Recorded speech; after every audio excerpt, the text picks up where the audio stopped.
Have you ever worked with a client who understands their problems really well? They know their triggers, they know where this coming from, they can explain their own patterns so clearly that in the session it feels like a breakthrough. And in that moment, it feels like something has shifted. But then they come back in the next session and the same thing has happened again.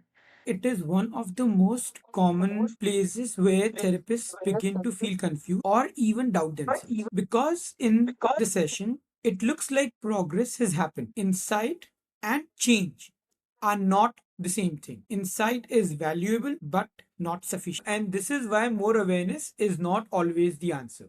Sometimes awareness creates flexibility, sometimes awareness creates entanglement. Sometimes the client is not holding on to a pattern consciously, but some part of the mind may still have a reason for keeping it in place. Weak positive intention. What you're saying is that from an outside perspective, it may look like resistance, but internally for our system, it's actually protection. Deeper emotional conditioning can override insight. So the issue is not always lack of understanding. Sometimes it's lack of access to that understanding in that moment.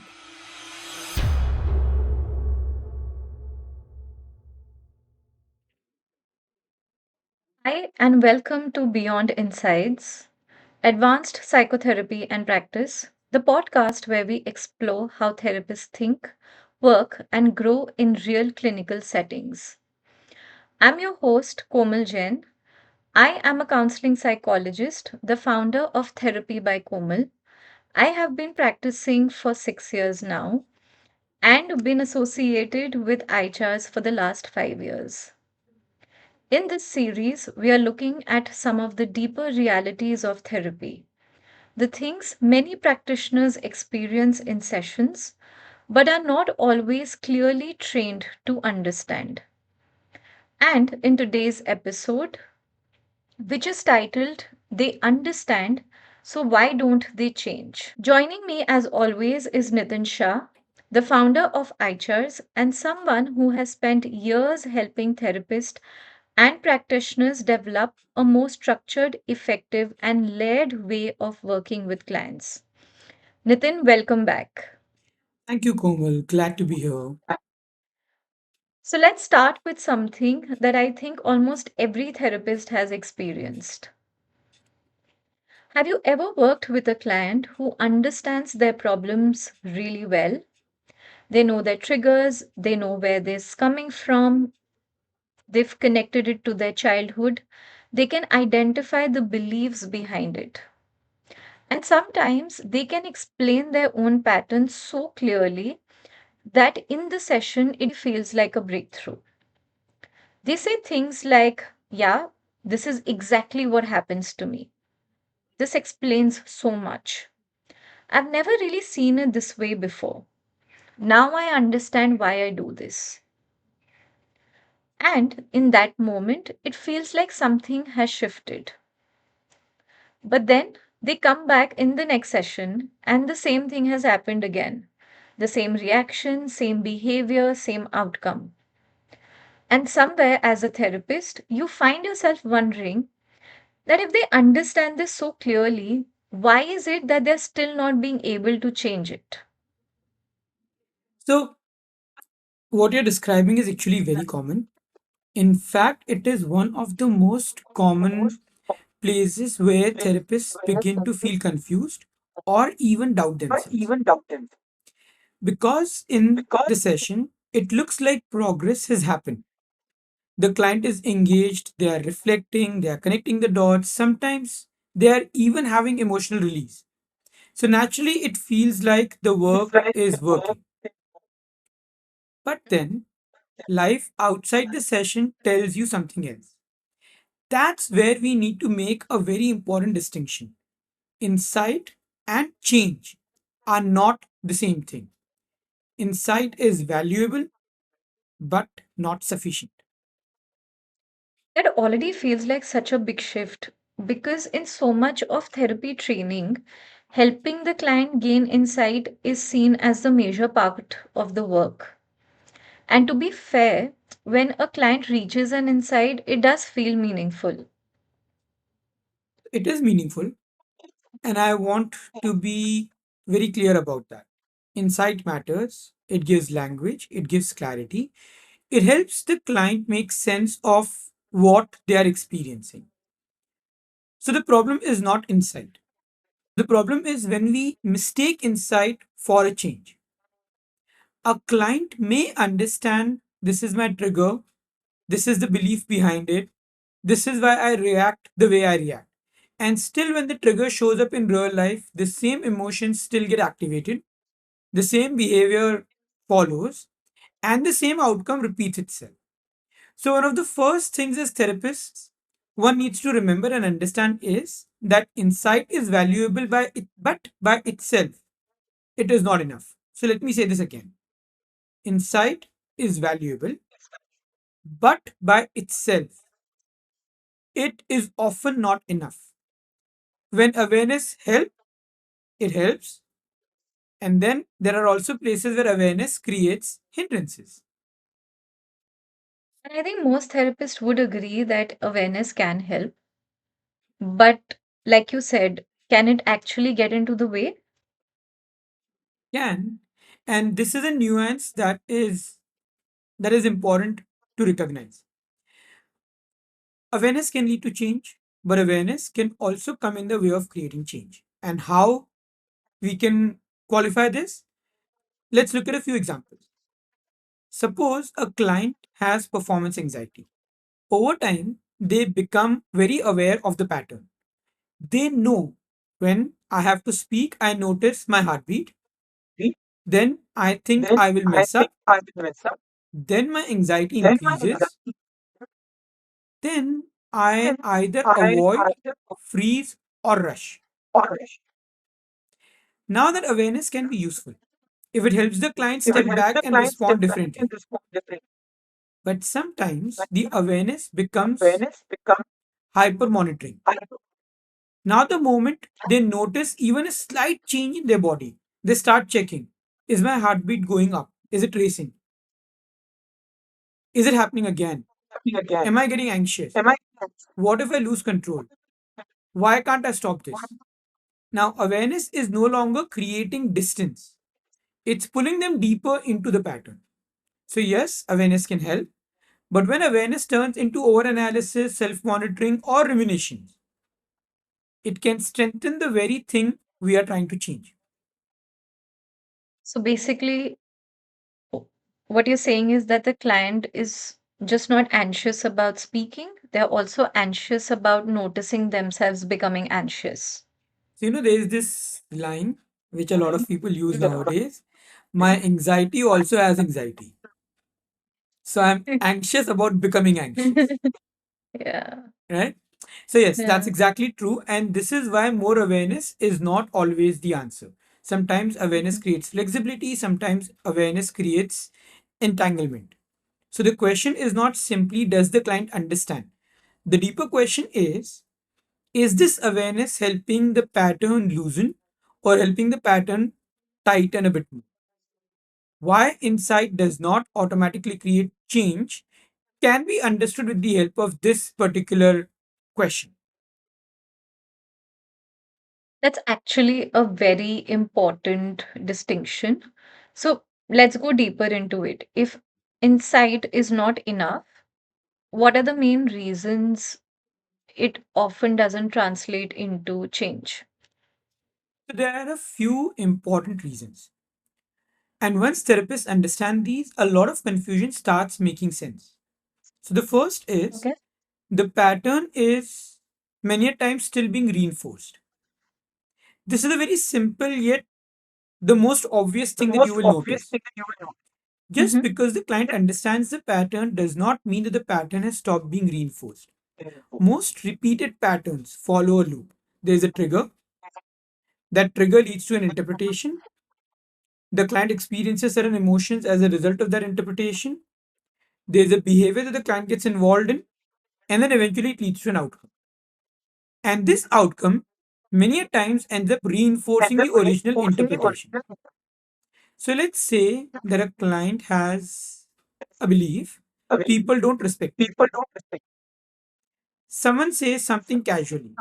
The client interprets it as disrespect. They feel angry. they react strongly. Conflict happens. And this is common, right? You will notice this happening with people around you at times. Yeah. And then the mind says, see, people don't respect me. They fought with me on such a small thing. Now, the client may understand the pattern, but if the pattern is still happening, the pattern is still alive. So, the insight is explaining the pattern while reinforcement is still maintaining it. So, this is the first one. Then is that the conscious mind has a tendency to question useful insights. A client may leave the session saying this makes so much sense. But later the mind starts asking, is this really true? Even if this is really true, is it really the real issue? Even if this is true, can I really change it? What if I try and fail? What if I'm just overthinking this? So the insight gets pulled into doubt, analysis, internal debate. And before the client can even begin to apply it, they may already have lost conviction in it. And as a result, may not even make an attempt to apply it. So the insight stays at the level of understanding and does not become something lived, right? Exactly. It remains an idea, Mhm. yet a shift. Again, take a Ah, simple example. Many of us know that if we were to accept ourselves and others the way we are, our life will be better. We all know this. yeah, yeah. Why don't we accept? Because the moment I start thinking about accepting people or situations the way they are, my conscious mind now starts analyzing. Can I accept? Is acceptance the right thing? Am I God to be able to accept people for who they are? So I have the insight, but the insight still remains an insight and I'm not able to apply it. Cool. Does this make sense till here? It does, it does. Perfect. So moving on to the next reason. The third reason is something that many therapists miss. Sometimes the client is not holding on to a pattern consciously, but some part of the mind may still have a reason for keeping it in place. We call this the positive intention.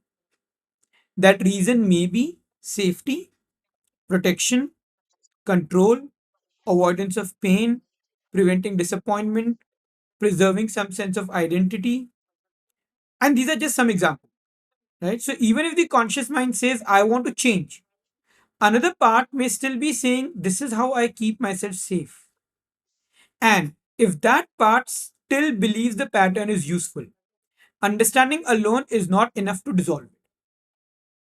What you're saying is that from an outside perspective, it may look like resistance, but internally for our system, it's actually protection. Exactly. And that is very different way of understanding the client. Yeah. Right? Let me probably give you one quick example for this as well. Mm-hmm. Let's say a client comes and tells you, I want to quit smoking, right? They Yeah. want to quit it. They understand it consciously. But every time they feel stressed and they smoke, they feel relief. Now, cigarette is their way of experiencing relief. Yeah. Unless they find a better, more effective way of experiencing relief, it will be difficult for the mind to let go of the need to smoke. And even if it does, it will replace smoke with something else, which at times may actually be even worse, right? So that's one example of positive intention. Good till here? Makes sense. Yeah. Makes Perfect. complete sense. So then let's go to the next reason, Mm-hmm. which revolves around deeper emotional conditioning, which Okay. can override insights. This Okay. is especially relevant when there are intense past experiences, fears, shame, helplessness, or trauma linked learning involved. In the session, when the client is calm, they may understand everything very clearly. But when the trigger appears in real life, the nervous system may move into fight, flight, freeze, or another conditioned survival response. And in that state, the insight often becomes inaccessible. Not because it was false, not because the client is not trying, but because the activated system is responding from conditioning, not reflection. So later the client says, I knew it, but in the moment I just reacted. Somewhat like that. Exactly. And that tells you something important. The problem is not simply lack of insight. The problem is that the insight was not accessible in the activated state. And this is one of the main reasons why, when people have gone through trauma intense experiences, you will notice they struggle with applying the insights when the time comes. And I think this points to another bigger shift that change does not happen at only one level, like there are multiple levels. That's true. A pattern does not exist only at the level of thoughts. It operates Hmm. across multiple levels: thoughts and meanings, emotion, behavior, unconscious conditioning. Insight Hmm. usually happens at the level of thought. But if the Okay. emotional response is unchanged, the behavior is unchanged, the unconscious patterning is unchanged, then the client may understand the pattern at one level and still remain stuck at another level. And this is why a client can be genuinely insightful and still Hmm. repeat the same patterns over and over again. So if the insight does not always lead to change or create change, then does change always have to begin with an insight? No. And this is another important shift. In fact, this is one shift that most practitioners, when they work with us, then they speak to us, they are baffled by, because all their life they've been trained. They've literally been conditioned Yeah. to believe that insight is a prerequisite for change, Yeah. right? But sometimes Yeah. it's more effective for the client to experience the change first and then allow that experience to create insight. Let's say a client usually becomes overwhelmed in a certain situation. If in that moment of activation they are able to experience themselves becoming calmer, more grounded, or more capable of responding differently, then direct experience may do more than a long intellectual discussion. Why? Because now the system has a reference. The client is no longer only thinking, maybe I can change. They've experienced, oh, I don't always have to respond this way. And once that happens, insight often follows naturally. They may later say, I think I'm starting to realize that I am not as helpless as I thought. Or I'm beginning to understand that a part of me was trying to protect me. So sometimes the sequence is awareness and then change. And sometimes the sequence is experience and then insight. So does that mean that as practitioners, we don't always have to force insight to come first? Exactly. The more flexible a therapist is with this, the better. Again, let's go back to the example of acceptance, right? Mhm. If you tell someone consciously that from here onwards you have to learn to accept people, like I said, it could lead to analysis paralysis. We may not even try to apply their acceptance into action. But if somehow there was a way where, in a given situation, I naturally was able to accept things more easily, just as unconsciously as I was judging things, Yeah. I was now able to accept those things. In that Yeah. one instance, I noticed that acceptance has led to me feeling calmer, has led to me having greater ability to handle that situation. Okay. Now, can I question that acceptance can lead to improvements? No. Can I question that am I capable of acceptance? No. Because I already have experience for both, Yeah. right? And because I naturally was able to accept and I was better equipped to address the situation, I will have a tendency to look back and check what changed. How is it that this time I Yeah. was able to manage situations better? And then all of a Yeah. sudden the insight hits me. Oh, I was able to accept the other person for who they are. I did not try to change them. I did not expect them to behave differently. And then that gave me the possibility to remain calm and engage in a different way. So the insight still comes, but the experience leads to the insight in this case. And this feels very, very aligned with the ICHA's way of working, especially the role of the unconscious. Yes, very much so. One limitation of approaches that work only at the conscious level is that Mhm. they assume conscious understanding is always the main route to change. But many patterns are not maintained only consciously. They are also maintained through unconscious associations, emotional conditioning, automatic learning, and protective responses. So, with our approach, the unconscious has the option to support change in more than one way. Route one would be awareness that supports change. So, the conscious can help the client become aware of useful insights. That may Mhm. include what the pattern is maintaining or how is the pattern being maintained, what purpose it may be serving, or what needs to shift. In this route, awareness supports change.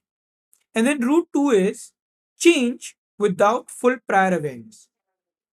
Here, there are times when awareness may hinder change, especially if the client is highly analytical, hypervigilant, or likely to Yeah. question every shift. In such cases, the unconscious can begin facilitating change without requiring full conscious awareness first. The client may simply start noticing, I am not reacting in the same way anymore. Something feels lighter. I have been able to handle things differently. I don't know what changed, but something is changing. And then later, awareness emerges from the experience. We are not really forcing one fixed route. In the way we work, we are not forcing anything, any which way, right? Our approach completely depends on incorporating the client and the client's responses at the center of everything that we are doing. And as a result, we provide the unconscious with the opportunity to choose whatever route works best for it, right? And just before we go ahead, I have been asked this question multiple times by people that how can the mind create change without awareness, right? Think of it this way: the client is currently engaged in a behavior that they want to change. They don't have an awareness why they are indulging in that behavior.